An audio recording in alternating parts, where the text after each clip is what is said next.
What's up, everyone? Welcome back to the 6.0 rebuild. So I wanted to give you guys an update. So far I got most of the suspension torn down. I found some crazy stuff under here, like unbelievable.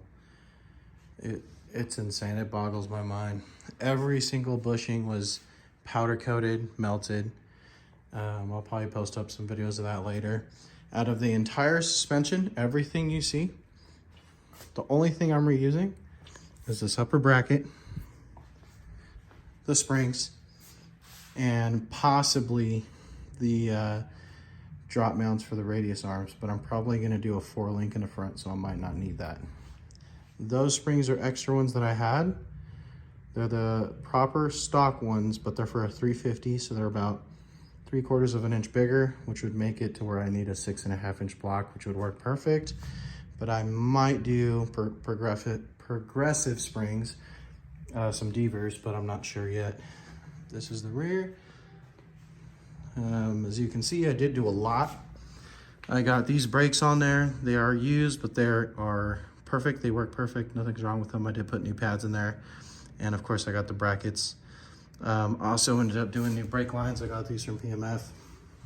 It's got new brake lines all the way around. And I did connect the drive line as well. What I found was when they were messing with it for some damn reason, there's a spline at the top. This is a 2-piece drive shaft, and they did not line the spline up properly, but instead of taking it out and putting it in properly, they just forced it in there. So I'm pretty sure I'm gonna end up getting vibration out of that, but it's on there for now. I'm gonna test it out. I ended up getting the hardware for it, for the flange connection right there, so it is bolted on. And once we drive it, we'll see if it's messed up. If it is, it's gonna get an aluminum 1-piece.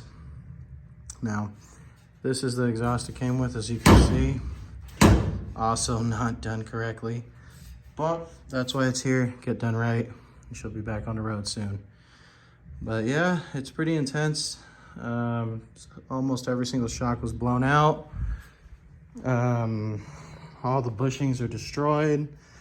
The track bar was missing some shims and stuff as well. It didn't have the proper bolts holding it in. Shit like this.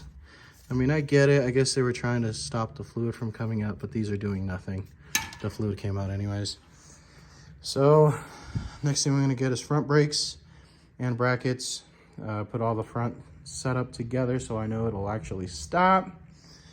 I do got some parts on order for the rear, and then the next I gotta figure out what I'm gonna do with the front.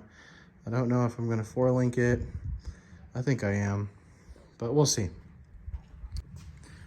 So also found that the brake lines might have to be replaced. I might be able to reuse them, but we'll see. Also took all the mirrors off. You can see the original paint. Man, they should have just left it alone. So nice. You can see how gross this is. Look at that. So we're gonna have to figure that out. Not sure if I'm gonna repaint it or wrap it. As you can see, we cleaned up the windows really well. I had a ton of overspray. We managed to get them off. That's the scratches from it going up and down. So we're probably gonna polish it, get those scratches out. But man, you can actually see the windows. Yes, it's gonna get new window tint. I know it's purple. All right, so next is more suspension parts.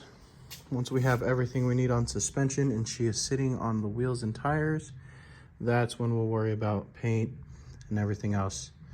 So keep following, check it out. This thing's gonna turn out awesome.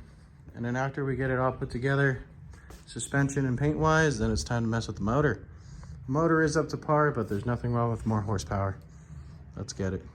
Don't forget to like, subscribe, and check out all my other videos. I got a bunch of fun stuff. Thanks.